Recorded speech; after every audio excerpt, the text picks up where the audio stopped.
ওকে ফেলে দাও বাইরে, আবার পড়বে। এই পানিটা আজ রাতে থাকবার নয়, আসমান যেন আজ সত্যিই পড়বে। যেভাবে বাতাস বাড়ছে তাতে ঘরের চালটা থাকবে তো। আমার বড্ড ভয় করছে। ভয়তে আর কি হবে, যা হওয়ার তা তো হবেই। কিন্তু পুরো 3 দিন ধরে এই অবস্থা, এক পা বাইরে ফেলার উপায় নেই। নদী তো নয়, পুরো সাতটা আলসায় করছে। ঘরে যে শেষ চালটুকু ছিল দুপুরে চাল দিয়ে দেওয়া বানিয়েছিলাম, এখন তো আর একটা দানাও নেই। তাদের জন্য কি ব্যবস্থা হবে? কি ব্যবস্থা করবো আমি? এই ছেঁড়া জাল আর এই ভাঙা নৌকা দিয়ে কি এই দরিয়ায় নামা যায়? নামলে আর ফিরতে হবে না। আমি তো বলছিলাম, আমি জানি তুমি নিতে পারো, কিন্তু ছেলেটার দিকে তাকাও, জলে গা করে যাচ্ছে। দিনের বেলায় তুমি যা খেয়েছিল, এখন তো পেট খালি। খালি পেটে জল পাবে? ওর মুখের দিকে তাকাতে আমার দুধটা ফিরে যাচ্ছে সাবিনা। মনে হচ্ছে আমি কেমন বাবা, যে নিজের সন্তানের মধ্যে যৌনতা বাস্তব বুঝতে পারি না।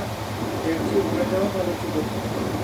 আমি কাল সকালে আমার পাশের বাড়ির ভাবির কাছে যাবো, দেখবো যদি তোমার মতো চাল ধার পাওয়া যায়। আর কতবার করবে? সারা গ্রাম জানে আমাদের অবস্থা, তার কাছে আর মুখ দেখাতে যাবো? সবাই তো ফিরিয়ে দেয়। তবুও চেষ্টা করতে তো দোষ নেই, ছেলেটার জন্য।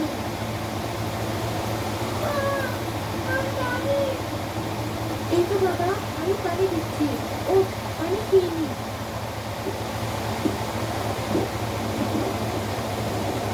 আজ রাতে আর কিচ্ছু হবে না। আজ রাতটা আমাদের উপোস করেই কাটাতে হবে, পানি খেয়ে পেট ভরাতে হবে। আমার জন্য চিন্তা নেই, আমি না হয় নয় খেলাম, কিন্তু ছেলেটা, ওর যে ওষুধই শেষ হয়ে গেছে। সব জানি আমি সাবিনা, সব বুঝি, কিন্তু আমার হাত পা যে বাঁধা।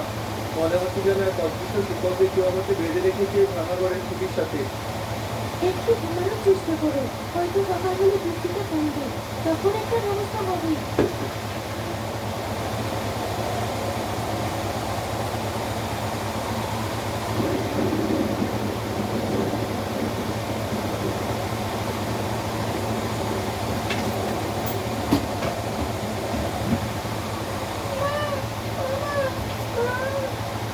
কি হয়েছে বাবা, স্বপ্ন দেখছিস? এটা আমি তো পাশে আছি।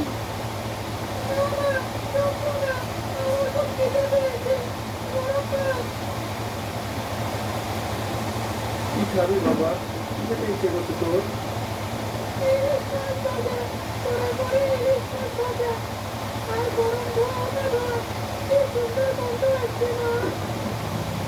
ওই করতে দিলি বাবা, এখন তো রান্না হয়নি কিছু। তুই ঘুমো, কাল সকালে আমি তোকে। আমি কাউকে দেখলাম না। বাবা নদী থেকে অনেক বড় ইলিশ এত বড় একটা রূপোর মতো ইলিশ মাছ ধরে এনেছে। তুমি সেটা ওখানে বসে করছো, আর আমি পাশে বসে দেখছি।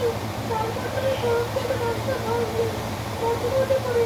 কি যে সুন্দর গন্ধ! আমরা সবাই মিলে সেই মাছ দিয়ে পেট করে ভাত খেলাম। আমার আর সঙ্গে মা, আমি একদম ভালো হয়ে গেছি।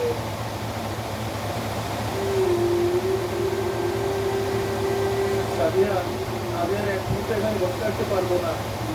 কি বলছো তুমি? কোথায় যাবে এই দুর্যোগে? এখানে আমার রিসিট লেখা আছে নদীতে।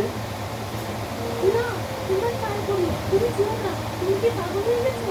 বাইরে কি হচ্ছে তুমি দেখছো না? নদীর যা অবস্থা, তাতে বড় বড় লঞ্চ পর্যন্ত ডুবে যায়। আর তোমার তো একটা ছোট ডিঙি। সেই ডিঙি নিয়ে যাবো। আমার ছেলে জ্বরের ঘুরে ইলিশ মাছ খাওয়ার স্বপ্ন দেখছে, তার স্বপ্নটাকে আমি সত্যি করতে পারবো না।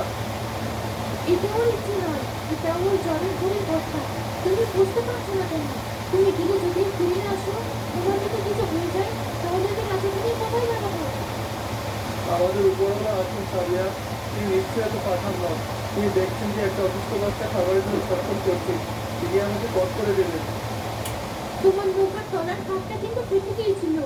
তুমি নিজেই তো বলেছিলে ওটা সারানো দরকার। জালটাও তো ছেঁড়া, কি নিয়ে তুমি যাবে? যা আছে তাই নিয়ে যাব। আজ আমার কপালে কি লেখা আছে তার ফয়সালা হয়েই যাবে। হয় আমি মাছ নিয়ে ফিরবো, নয়তো আমার লাশটা খুঁজে পাওয়া যাবে না। এমন অলক্ষণে কথা বলবে না, আমি তোমাকে যেতে দেবো না।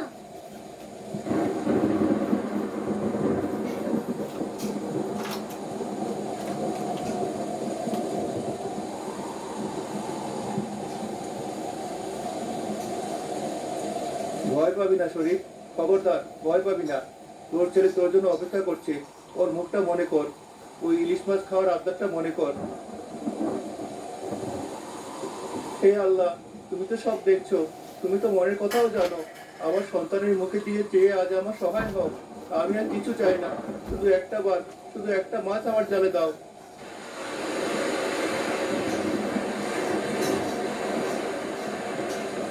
আর দেরি করলে চলবে না, এখনই জাল ধরতে হবে। যা আছে কপালে, যদি মরি তো ছেলের জন্য লড়াই করতে করতেই মরবো।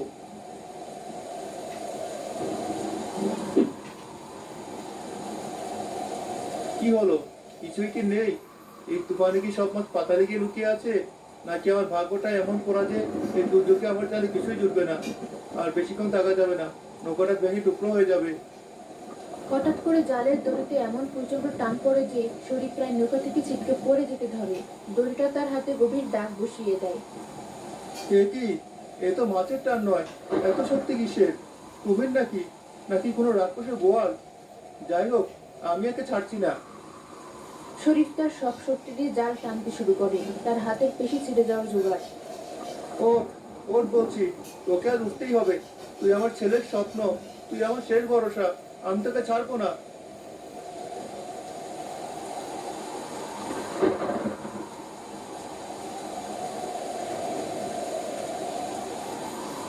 এ এ এ আমি কি দেখছি? এ তো ইলিশ। এ কি স্বপ্ন? না, না, দুটো, দুটো বিশাল ইলিশ।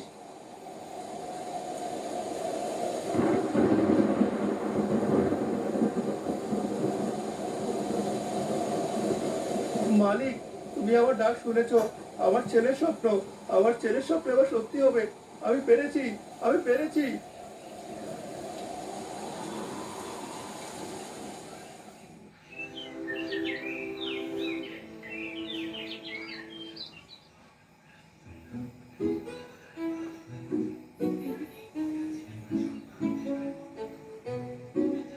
আপু, তোমাকে দেখেও ভালো সব শিখছি, কিন্তু চুলের যত্ন?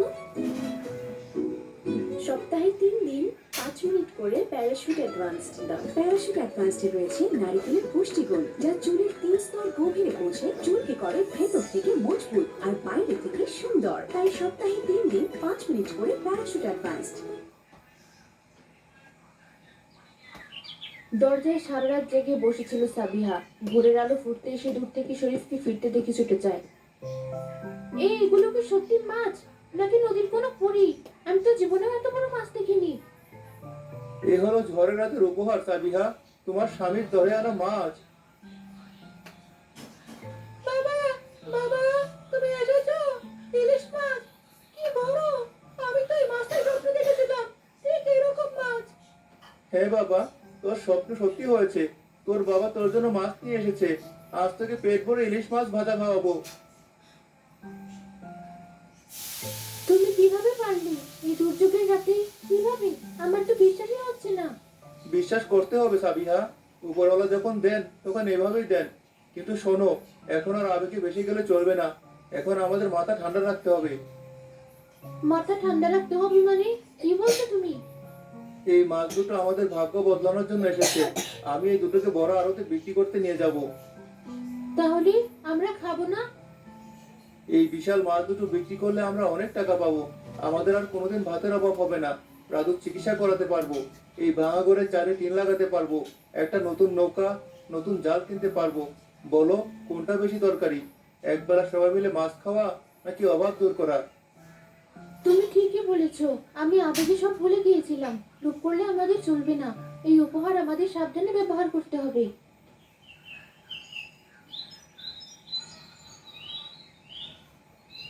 ব্যাপারী সাহেব, আসসালামু আলাইকুম। ওয়ালাইকুম আসসালাম। কে, কি চাস? আমি শরীফ জেলে। দোকানে মাছ ছিল, যদি দেখতেন। যে মাছ এনেছিস?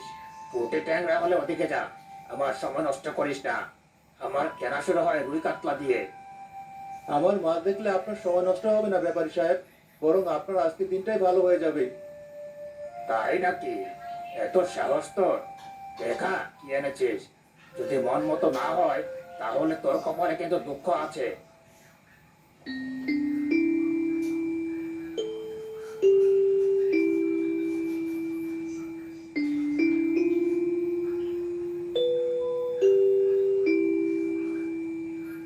আরে বাস, ওরে কাণ্ড করেছো তুমি?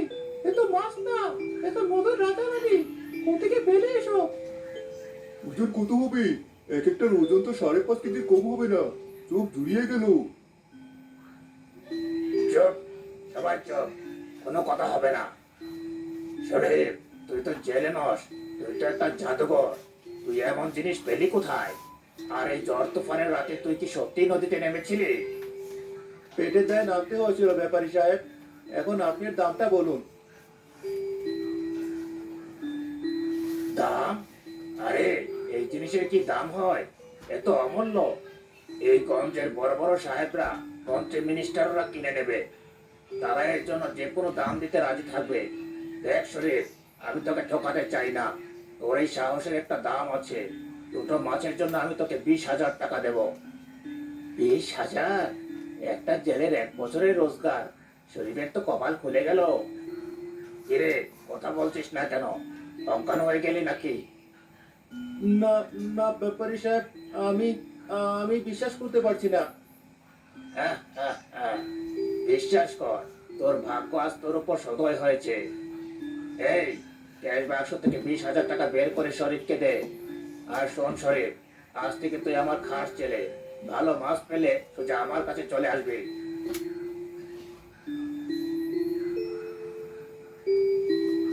ধন্যবাদ ব্যাপারী সাহেব, আমি এখন আসি। শরীফ টাকাগুলো গামছায় শক্ত করে বেঁধে ভিড় টেনে বেরিয়ে আসে।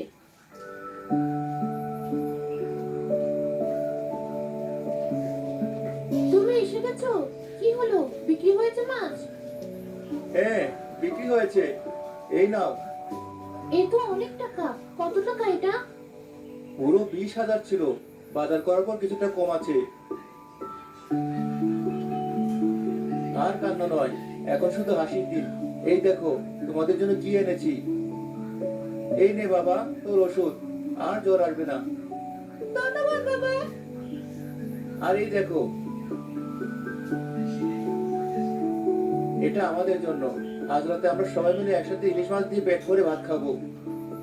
নতুন ইলিশ মাছ দেখে সাবিহা ও রাজু দুজনেই আনন্দে আত্মহারা হয়ে যায়। কালই আমি ঘরের চাল ছাড়ানোর জন্য লোক ডাকবো। একটা নতুন নৌকা আর বড় জালের অর্ডারও দিয়ে আসবো।